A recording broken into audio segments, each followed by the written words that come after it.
Hey guys, welcome back to CLOWNFISH TV. This is Kneon. I'm gonna do a quick video just kind of giving an update on where the comic book industry is right now, the mainstream comic book industry, the direct market, in light of the shutdowns, in light of a lot of comic shops having to shut down because of the situation going on in the world right now, and I still don't know if I can talk about it on YouTube, so I'm not gonna mention it by name because we're gonna Voldemort this disease, right? However, the comic book industry is in full-on panic mode at this point, the mainstream comic book industry. I mean, it's weird to think about how we went from zero to crazy in such a short amount of time. What's going on right now, the things are being discussed just in the world in general, would have been unthinkable a month ago. But here we are in comics. It basically took shops shutting down for like a week for Diamond to announced that they were going to stop shipping new books. They weren't going to take books from publishers, and that led to a cascading effect that some publishers were going to delay output. Some publishers like Valiant were going to tell people to stop working, and a lot of people were looking at Marvel and DC like, hey, Marvel and DC, you're the big two. Why aren't you leading us in all of this? And you know, from my point of view, the short answer is that Marvel and DC are just the comic book publishing arms of their corporate overlords, both of which, Warner Brothers and especially Disney, are facing some very, very tough times, and there might be some really tough decisions being made, you know, in regards to comic book publishing going forward, especially if all the comic shops go out of business, or a lot of them go out of business. I mean, honestly, at this point, you're making comic books for like 2,000 comic shops. You know, that's not a very sustainable business model long term. And I think these companies are going to look at that and be like, yeah, you know what? Maybe it's time to just call it a day.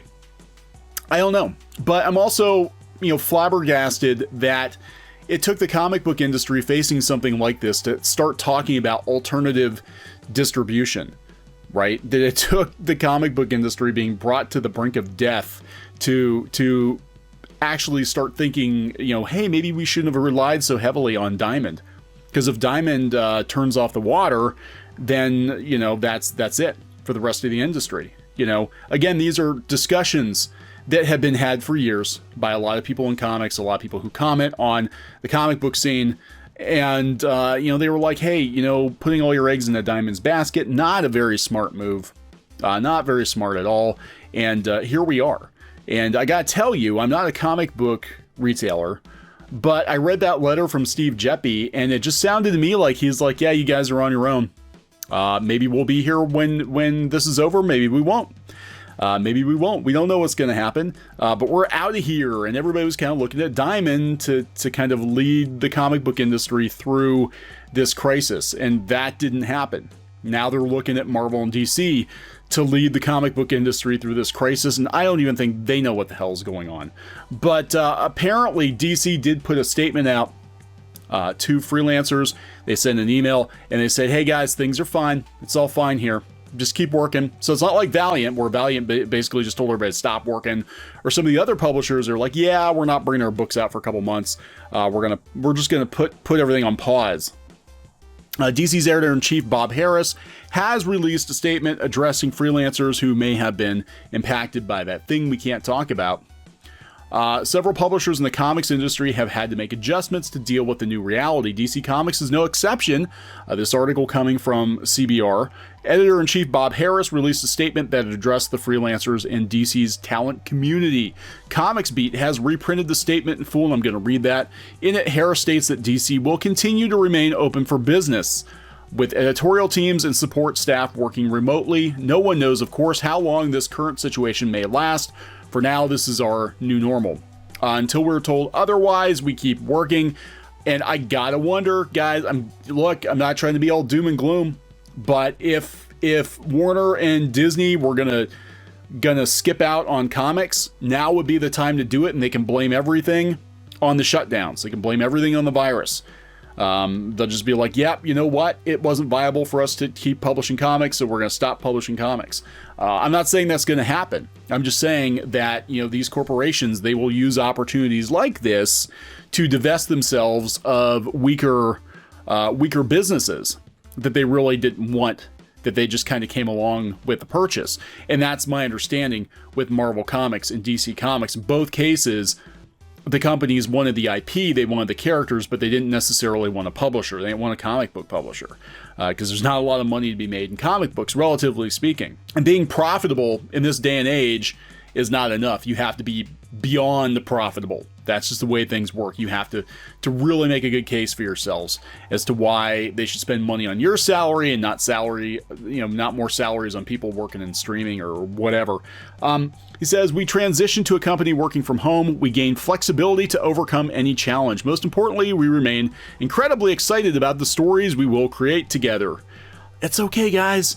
Harris's statement comes on the heels of Diamond Distributors' decision to stop shipping comics until this crisis passes due to many printing plants shutting down. This is important too. A lot of comics, even if they're working on new material, they're dead in the water because a lot of the printers shut down before the American printers or the North American printers shut down. In fact, one of the biggest printers is in Canada, and they're shutting down. Before that, a lot of Chinese printers were also shutting down. So it's been months of printing being kind of hit or miss. You can't just snap your fingers and print comic books. Usually it's a specialized setup, for comics and graphic novels and that sort of thing. And these printers are used to dealing, with the kind of the idiosyncrasies of publishing comic books. Chief among them is Transcontinental, the plant that prints DC's comics, also Dark Horse, as I understand it, and several others. Other companies have taken measures to combat the situation. Marvel has offered deep discounts. I don't think that's going to work. Marvel's not really saying much. Image is offering an extended return and cutting down on non-essential product. And most recently, Dark Horse is trimming its line of products. Some people were offering returnability. I think Boom is. We know Alterna Comics has been doing it for a while. I think at this point, not being able to return comics is going to be absolutely detrimental to any publisher, because I don't think any of these comic shops are in a position to be stuck with a lot of merchandise they can't sell, regardless of where it comes from. Even if it's from the big two, especially the big two, because the big two, frankly, have been churning out a lot of product that really hasn't been selling. They're shipping the stuff to the comic shops, but people aren't buying it. It winds up in the quarter bin, winds up in the grab bags, sits on the shelf, sits in the long box forever. Now, everybody is like, this is going to save comics. We're going to have a crossover. And so many people are talking about this. And again, that would be really cool. They haven't done a crossover, I don't think, since Amalgam. That was back in the 90s, and I do remember that. It was kind of dumb. I remember it being very, very dumb. And yeah, comic book fans would love a big crossover of Marvel and DC. I don't see it happening, though, because, again, we've got rival corporations now. Marvel, when they did the crossover before, they were still independent or owned by Toy Biz or whatever at the time, and now they're owned by Disney.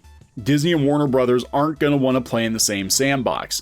And it's, you keep making the assumption that these corporations really want to be bothered with comic books. And I can tell you, at least on the Disney side, they don't care. They really don't care. At the end of the day, they don't. Marvel has to continually justify its existence. I think DC is in that position now. A lot of folks have been talking about it. We saw Dan DiDio get gone suddenly, and that was before the crisis. So, you're assuming that Disney and Warner Brothers are going to play nice just so they can save the comic book industry. And then when you actually work it out and you actually talk it through, you realize how silly it actually sounds. They don't care. They don't care about comics. I can't impress upon you how little Warner Brothers and Disney actually care about comic books. It's so weird. And I think it's because people who work in comics, that is the center of their universe, right? And I was there. Comics were everything, right? Comics, the world revolves around comics. Your social circle revolves around comics. Your livelihood revolves around comics. You eat, breathe, and sleep comic books. The rest of the world doesn't. And the people who own these characters probably don't care as much about them as you do. That's the truth. So I don't see this happening. I really don't. I know a lot of people are pushing for it. A lot of pros are pushing for it. Like, this'll fix everything. No, it's not going to. It's not going to. Now, here's the actual statement from Bob Harras. It basically sounds like they're telling everybody, nope, it's all fine here. Now, here's the thing. It may legitimately be fine. But I can tell you, as somebody who's been, you know, on the receiving end of major layoffs in his career, that you get the inkling, you get the little tingle that something is not right. And you know that something is not right. And you're looking at the numbers and you're like, yeah, this isn't going to work. They're not going to tell you to your face that you're done until they're ready to make a formal announcement. And that's the truth. These corporations won't. I mean, you know, and even further up the food chain, look at Disney. When Bob Iger stepped down as CEO of Disney, even the major executives, the high-ranking executives at Disney didn't know until a couple hours beforehand. They found out basically as the rest of the world found out that Bob Iger was stepping down. And it's the same with any kind of corporate decision. If DC would shut its doors or decide that they're going to turn loose all their talent, it's going to come out of the blue. You know, it's not something that's going to leak. Now, in Diamond's case, you know, apparently it had leaked out that they were going to pull this shit, that they were going to, you know, stop shipping new comics. It leaked out before they were ready to present it. With a corporation like Warner or Disney, if we would ever get to the point where they would pull the plug on DC or Marvel, they're not going to give you a heads up. They're just going to be like, yep, effective immediately, we're done. You know, Disney's shut down gaming divisions before. They shut down Disney Infinity. A lot of times these people find out they're done as the media finds out. Like, hey, we're shutting our studio down, and you're on your phone, you're like, damn, they're shutting my job down. Nobody told me. And that's how they find out. So I'm not saying that's going to happen, but I'm telling you, if things get tight enough, absolutely. Warner and Disney will cut loose their comic book publishing arms because it doesn't make sense. Where are you going to send the books to?